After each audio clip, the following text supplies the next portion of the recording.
Hi, my name is Olivier Laurent. I'm the associate editor of British Journal of Photography and the editor of Filter magazine. We also talked briefly about the use of the current trend of the use of a smartphone and making photojournalistic works. Is there anything that you would like to share on that? Is that, in your opinion, is it a trend or is it going to last? I don't think it's a trend. I think it's the smartphone right now is in the same stage and the digital camera was 10 and 15 years ago, where we were all using film cameras, and we saw these little digital cameras coming out, and so files resolution was ridiculous. It was, and the device themselves were very expensive.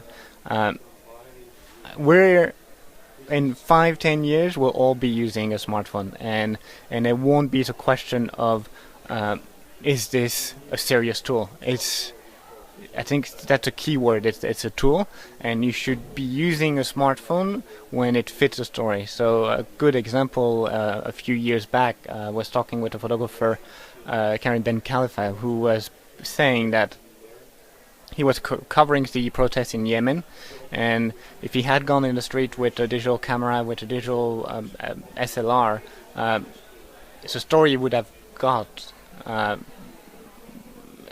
brought back would not have been the real story. The protesters would have noticed him, would know that he's a photographer.